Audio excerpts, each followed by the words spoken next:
This episode was some good old zombie fun, even down to the title. They didn't even have a question. They were like, what if zombies, huh? You know what you want. We know what to give you. But did they? I thought this episode was cute. I mean that both in the complimentary way, but also in the, oh, well, that's cute, kind of like the way nobody likes to hear, right? This, to me, reminded me a lot of a Disney Halloween special. They've done a couple of them at this point, even back in the day, like some of the Pixar ones. They have some Disney Plus ones coming up where it's, it's scary enough, but probably not as scary as many of us would like. And I certainly don't think as scary as they sometimes hinted they could go in this very episode. I did appreciate the nod to I Am Legend with some of the action taking place at Grand Central, but overall, there was less zombie action here than I had anticipated. There was more banter. But on the second watch, I still would have liked a little more zombie stuff, but I did appreciate the character moments more the second time around, and the performances. We'll get to that in a moment. I do think the animation, though, seems to be getting worse. I really liked the animation style for the first two episodes, but here, many characters don't look anything like their live-action counterparts to the point of distraction. I'm like, who's that supposed to be? I did appreciate that most of the cast turned up here, though, and they had the opening credits. I was like, everybody's here, baby. But then when Peter Parker started to speak, I was like, I don't remember seeing Tom Holland in the credits. I mean, Hudson Thames, who does the voice, he's a very close approximation, but how could you not have Tom Holland here? Especially because he has, I think, the most rabid fans of any Marvel character. So that was a very odd choice to me. And I can't imagine Tom Holland not willing to do it. So that was just very strange. But again, I thought the character, Hudson Thames did a great job. And I thought it was very, they did a great job with the MCU Peter Parker, which we'll talk about a little more in just a second. But I'm getting ahead of myself. Because I want to say overall that what I thought was the best about this episode, two things. I liked a lot of the really strong character moments, and I also liked a lot of the Marvel callbacks. I thought some of them were quite clever. Then the writing was once again very clever. If the overall episode isn't totally satisfying, can I still say it's well written? I think yes and no. I think that structure-wise, from a studying writing perspective, studying screenplay writing, the callbacks here are next level in setting things up. In that regard, the two people who've been writing this whole show, AJ Bradley and Matthew Chauncey, are quite adept. But I think sometimes they have trouble making the whole 30 minutes approximately very, satisfying enough. I loved seeing the ladies shine in this episode. Okoye, what a queen. Versus Falcon. Oh my God, I have a lot of stills of that fight sequence. Well, I'm trying to grab less stills so I can do these a little faster. But still, and it's still not a show that I think you need to get up at 3 a.m. for, which I think is that's the highest compliment a Disney Plus show can have, that you need to watch it when it drops. But that fight was impressive. I loved it. She was also, Danae Guerrera, she had such funny lines here too, as she has been in the live action, in Black Panther so far and in the Avengers movies. I like when she was like, we should have stayed together. And I loved when she told Paul Rudd he'd fog up his jar. I thought that was great. Hope Van Dyne, she had all the powers on display, and I loved seeing her go big. It reminded me very much of her Secret Invasion sacrifice in the comic, so I liked that quite a bit.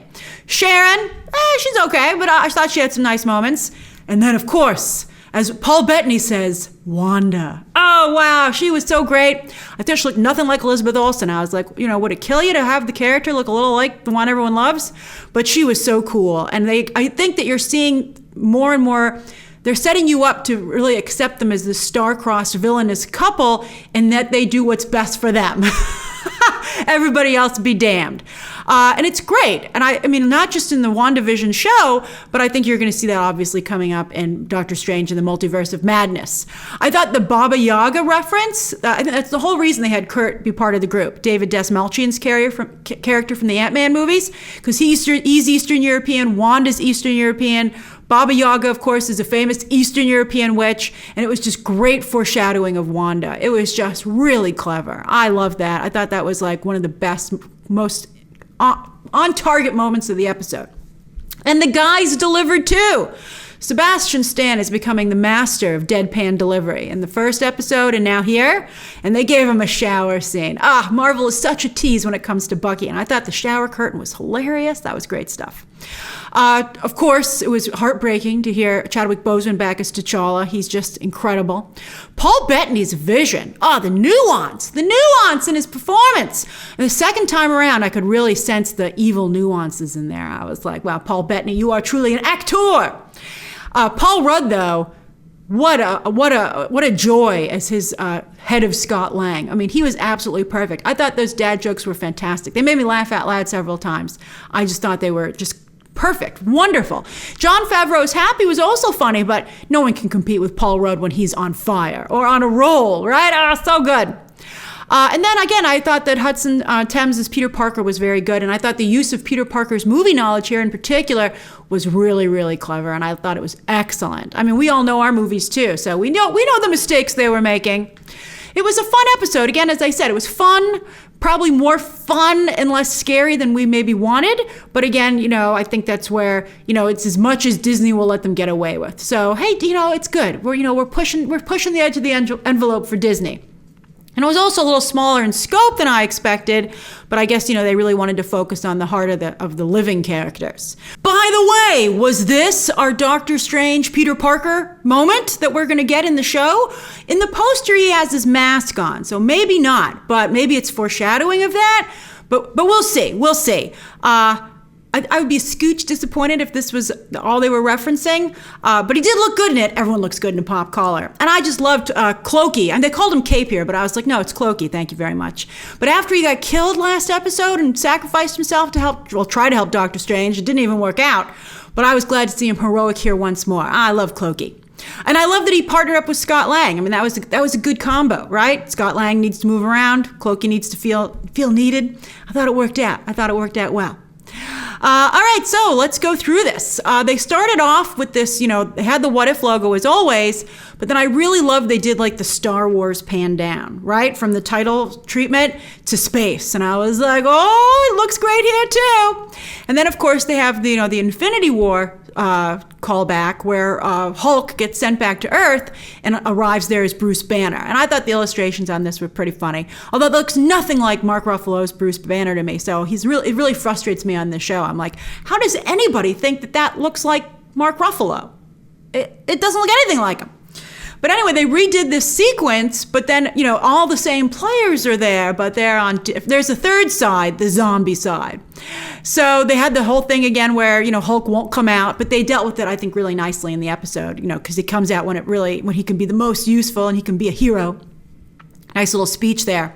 But here, I gotta tell you, zombie Avengers are maybe a little bit more effective, because they're willing to play dirty. Because, they use the portals, the teleportation portals from Wong and Doctor Strange to pulsar blast the Black Order in the back of the head. And that was fantastic. So they come out and like Bruce Banner doesn't know who they are, but we all know. We're like, Tony Combs is there. So, and by the way, I like that Bruce Banner has like an outfit on from The Sanctum because Tony Stark or something wasn't there to give him the same like the suit or the sports coat that he had in the movie. But then they go to town and they take these guys out, and I thought this was very nicely done with the smoke and the light from the pulsar blasts and the magic. To see what was happening and kind of just get a hint at the violence. So I thought that was great. And then Bruce Banner's like, guys, I think that might be overkill. He does the dad jokes too. And Tony Stark turns around and wow, what a profile. Yikes. But I thought that was a great shot. I thought that was really cool. I have to say the zombie faces in some ways look better than the human faces on this animation. And then Cloaky came to the rescue with one of my favorite kills in the episode. I actually gasped when Wong's head got chopped off, but that was just, I thought, really cool. I was like, wow, Cloaky don't play. Loved it. And then, how horrifying is it? Obviously with Ebony Maw and his powers, yeah, he could easily feed because he can just use telekinesis. My favorite power, as you know, to grab Bruce Banner. But luckily, the Wasp came along with all her bugs, and I don't know how she trained them to eat all this flesh off their bones, but I mean, I'd be like, wow, what do you take one for the team, guys? I don't think bugs some ants will eat flesh, but they're not flying ones. We'll see. I don't know my etymology, is that what it is? Etymology, right, as well? But it provided some very cool shots of them having all the flesh eaten off and just being bones left. I thought that was cool. And Spider-Man shows up and whisks him away, and he said, "I'm your friendly neighborhood Spider-Man," and great joke. Bruce Banner goes, "What happened to the neighborhood?" I thought that was really funny. So we find out, though, what happened to the neighborhood. Well, the Watcher tells us. He took a little more of a back seat this episode, but we find out that Janet Van Dyne got a quantum virus when she was lost in the quantum realm. So when Hank Pym goes to get her, she attacks him and then takes the ship back. And, very touching moment when Hope's like, "Mommy?" And, "Mommy's hungry." And she just got out of the way. And I don't know why Scott didn't do anything. I don't know why he just froze. But I was like, wow, way not to, why don't you grab in there and try and help him? But yeah, he went down. And I liked this shot when he, his hand on the glass. That was good classic horror movie shot. And then I thought this was also funny. The Avengers show up and, looking good. Although we find out that Black Panther, because under Peter Parker's rules for the zombie apocalypse, cover as much skin as possible. And no one's covered head to toe like Black Panther. I guess Tony takes his helmet off too much, or maybe his thing isn't airtight, but Wakandan technology for the win. So I thought this was hilarious that he feels that he has a bug bite. And who is it? It's Hank Pym. I believe it's Hank. Yeah, it's Hank Pym, who I guess was also on the ship. And that was a good animation. Look at the little bite on his neck. Oh, someone who does not like bug bites. I was like, oh my God. And he gets big. To use Ms. Marvel language. From when I told you she's not going to have that power. But he gets big and he takes out the Avengers. And you can see they have their Infinity War outfits and coloring, particularly Black Widow. But this was the second episode that the Pyms caused a problem for everybody. So that just goes to show you how truly powerful they are. And I hope that Peyton Reed finally realizes that in his third attempt at doing a really kick-ass Ant-Man and the Wasp movie. I mean, he came close. The trailers were really good for Ant-Man and the Wasp, but the movie did not deliver. So they are just so powerful and have such cool visually cool powers. I really hope that we get something better for the third movie. So anyway, this is a great callback to, Peter's home video in the live action movies where Peter says, "So you want to survive the zombie apocalypse." Oh, I love it. He has a bright future, I feel, in social influencing. So I guess secret identities don't matter anymore. So he's doing his video, and then Peter Parker loves funny t-shirts, so even in the apocalypse, he made one for Happy, and that is a great t-shirt. I'm not single, I'm saving myself for Thor. Disney should sell that, and Disney being Disney, I bet they do sell it, and I think a lot of people are going to buy that. So, hilarious. I didn't get the thing about the glove. I'll show you in a minute, when we get to that scene, how they do a good job setting up, bringing your attention to the glove and what it can do. It's one of Tony Stark's, his repulsor gloves.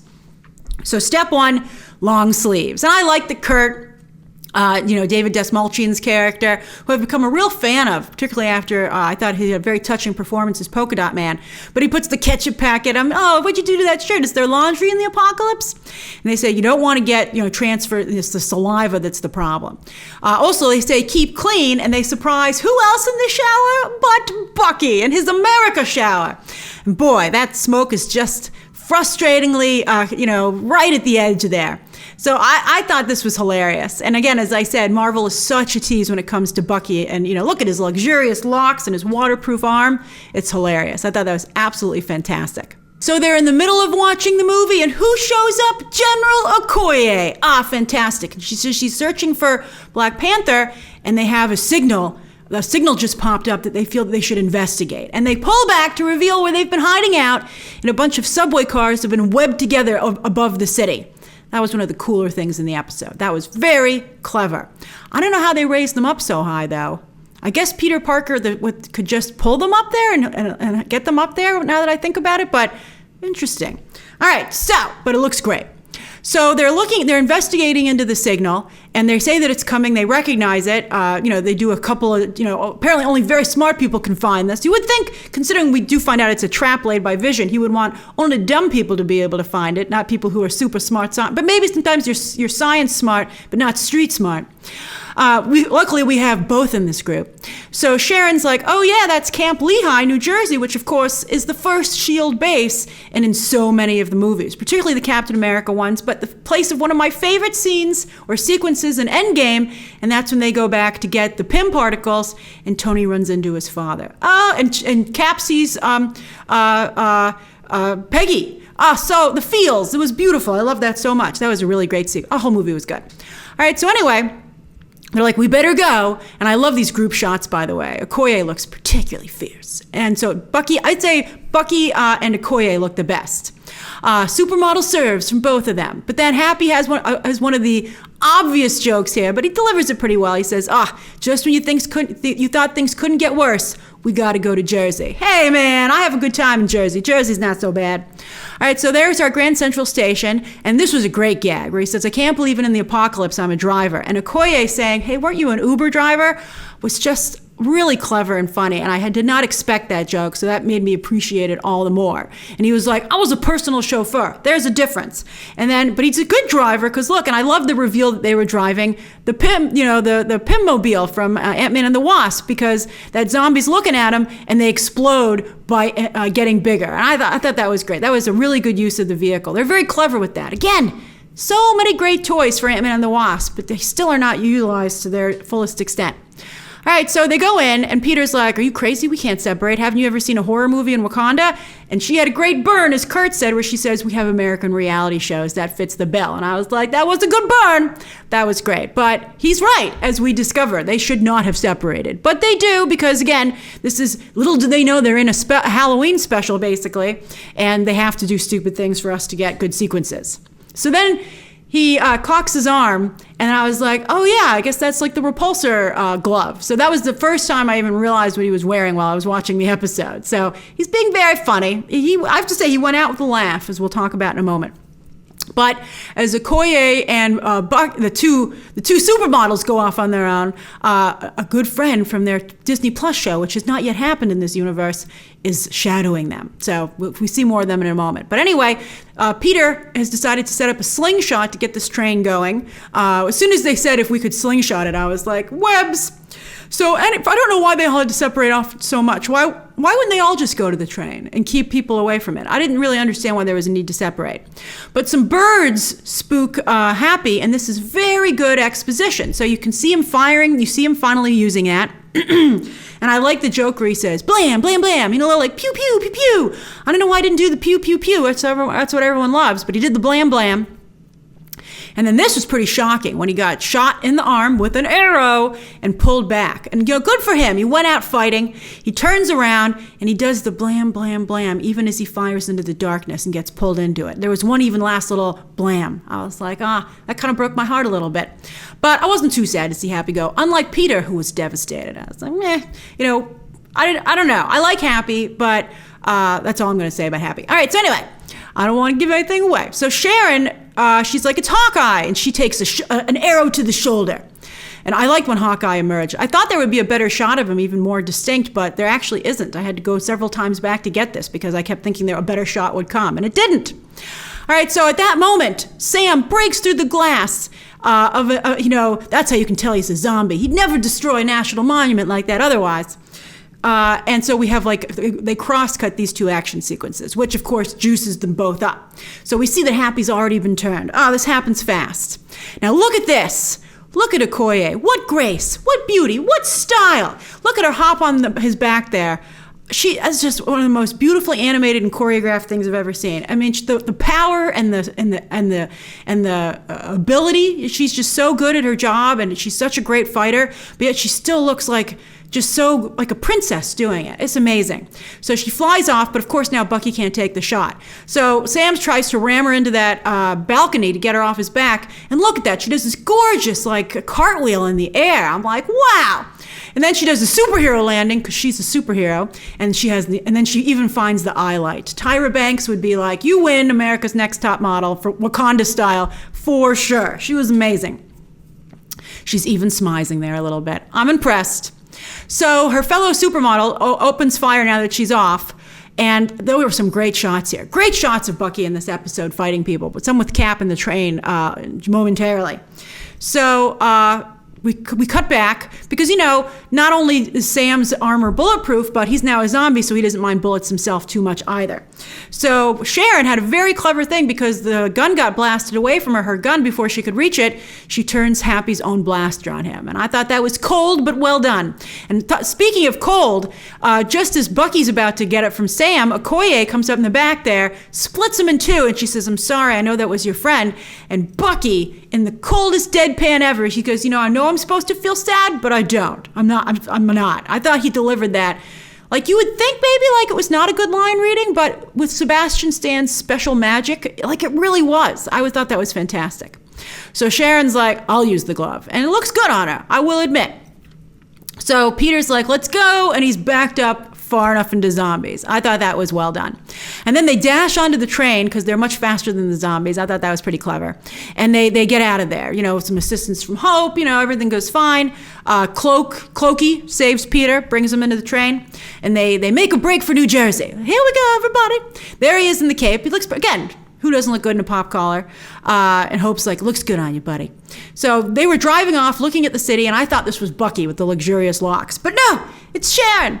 And I don't know why why would they put someone with so low powers in the back of the train? And she hears something on the roof, and they go into a tunnel just at that moment. I was like, great directing. So of course it gives us our nighttime kind of lighting that we want for these zombie movies. And it's her paramour, technically maybe both of their paramours. It's Captain America, and Bucky hears her scream, and he goes back there, and she's standing. Zombie Captain America is over her body. That was brutal. Also, you see her finger flinch a little bit in one of the shots, which is a good way to make you be like, she's going to come back online in just a moment as a zombie. But all I could think of was how she really wanted Cap to kiss her in Winter Soldier. Civil War.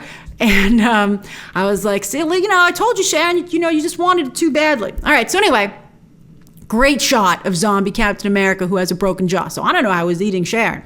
So great. I love them fighting each other. I mean, these were some great shots. Again, great use of lighting in the series, from director Brian Andrews, with the gun blast and like the light going by in the tunnel. I mean, these were just incredible. And, it was a good fight.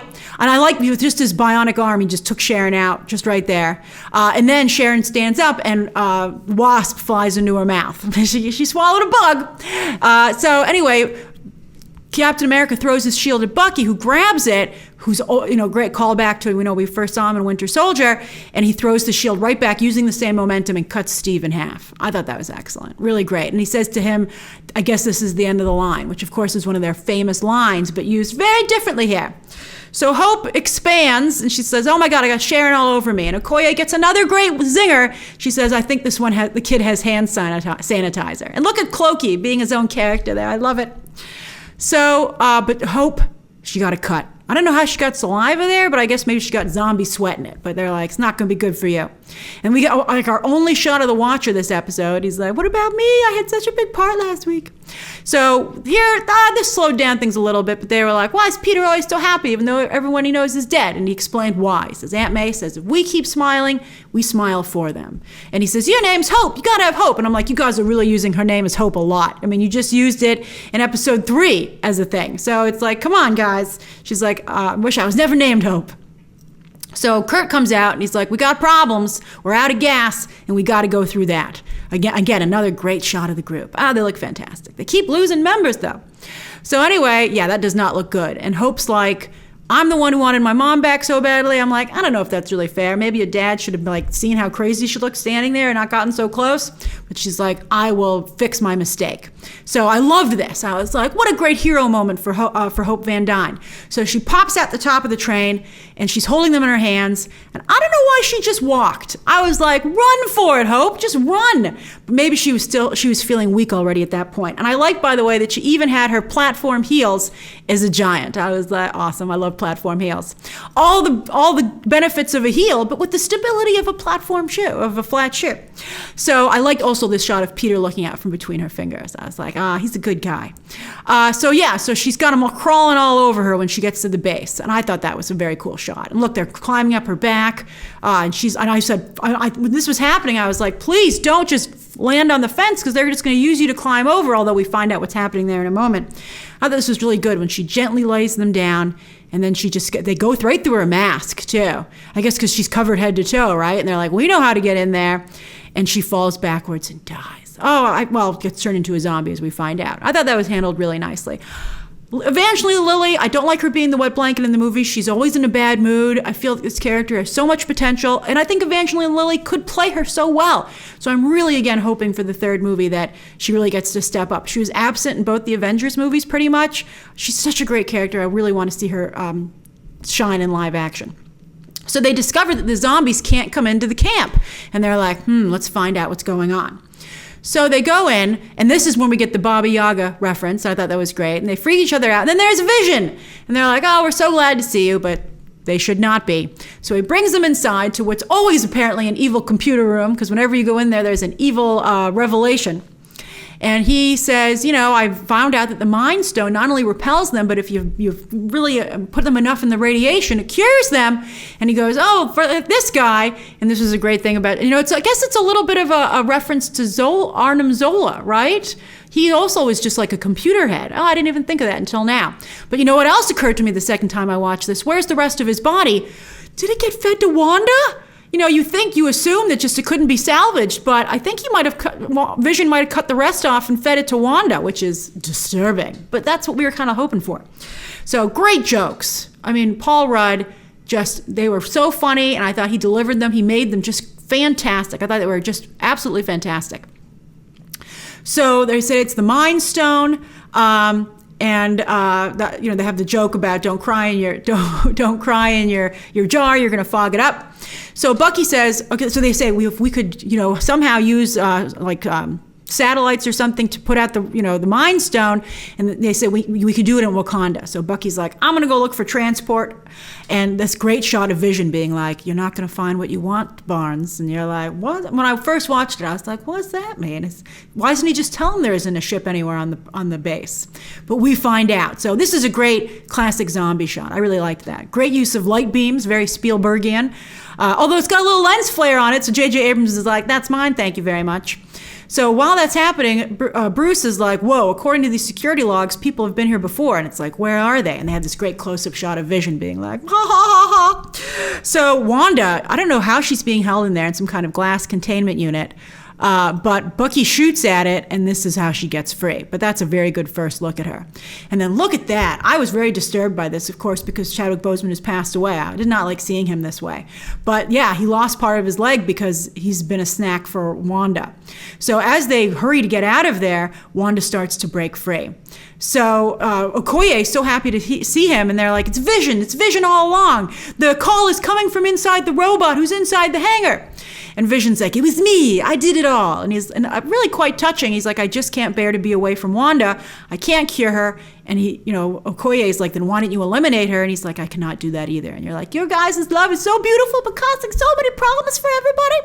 A constant theme also of love being, it's again like Doctor Strange last week, where love drove him to madness and doing horrible things.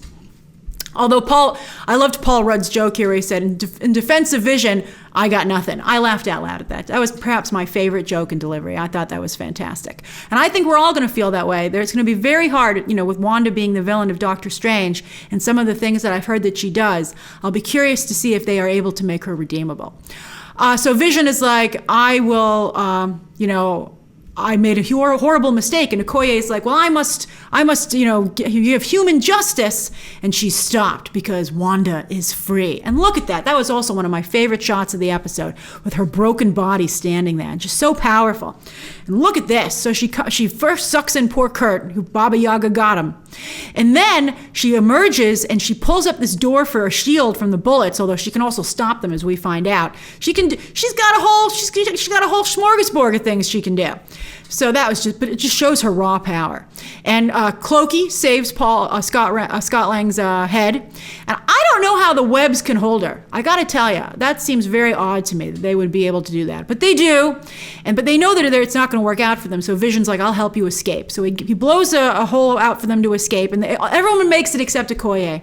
I felt very bad for her, but she was a hero and a good soldier till the very end when she says Wakanda forever before being pulled back. And it's like, whoa, at least this was zombie Wanda. We'll see if it's a variant Wanda in Multiverse of Madness. But anyway, Vision collapses the hanger over her and he says, I'll buy you as much time as I can, but I can't go with you, and I know you need this Mind Stone, but I can't leave her. And so, in a very similar shot to when Wanda destroys it in Infinity War, he rips it out of his own head. And you get the zombie Vision that we saw glimpsed in WandaVision, which was quite startling. Again, as scary as they can get it over there at Disney. So he's like, take it. So Wanda is like, I'm out. And boy, she is very unhappy. Again, does not look enough like Elizabeth Olsen. So Bucky's like, I'll stall her. And it's like, how? So she's luckily stalled by Vision's body, and she's not happy about it. So when Bucky fires at her, she's able to stop those, and she's got her classic costume on. She hasn't upgraded yet in this universe, and now probably never will. But anyway, look at that hand. That's fantastic. She turns the bullets around. Bucky uses the shield, but still she gets him and throws him off. And since no one's there to catch him, he's going to die. She tries to bite Hulk, but Hulk comes out just for a moment, and we can see that the zombies can't pierce the skin. So that gives him an idea. He gives the Mind Stone to Peter, and Peter's like, I can't lose anyone else. So Banner's like, well, then avenge us, because now technically I basically made you an Avenger right now. And I was like, if that's what Avengers meant, I don't really know if many people would sign up for it, because that would show that things often went badly, and so you needed the whole team to be named after, like avenging people's deaths. I was like, it's maybe not a great recruiting situation. So he's like, go. And he goes out and he's like, we need to be the hero at least once. So Hulk finally, I don't know how he didn't get turned so quickly. I mean, I thought it took Hulk a little bit too long to come out, but who cares? Because we get Hulk versus Scarlet Witch. And the fact that they can trade blows, I thought was pretty incredible. And hopefully we'll get to see this maybe someday in live action. I thought that was just incredible. And then Scott Lang says, we made it. And Peter says, you jinxed us. And jinx them he did. I loved it. We get one more giant wasp. So she comes up, and I loved, call back to Civil War when he grabbed War Machine. I love that she grabs the quantum jet. I just, the Quinjet. I just thought that was fantastic. They burn her in the face, which makes her let go. And I like that she chucked a zombie at them because she just wouldn't let it go. I thought that was great. I was like, good for you, Hope. So they fly off, and Peter's pretty bummed. He's like, although I liked, this was another great joke. He said, you can high five. I won't feel left out. That was maybe my second favorite joke. And, T'Challa explains, he said, in my culture, death is not the end, and they're with us as long as we remember them. And I was like, oh, Chadwick Boseman, the feels. I mean, I'm like, I don't know where else he's going to pop up in this season, but it's really heartbreaking, and I just really miss him very much. So they're like, this is going to go great. We're going to use the Mind Stone. Everything's going to be saved. But we see Wakanda, and there are a bunch of zombies outside because they got zombie Thanos, and he needs just one more stone. So that's the episode. And, I thought it was, again, it was cute in both the good and bad way. And it was really kind of like, I would say, a Marvel Halloween special. So I find it weird that they didn't release it closer to Halloween, not even in the month of October. All right, so what did you think? Thanks for going over this with me. Share your thoughts down below. Subscribe today. And of course, as always, you can check out some more videos right now.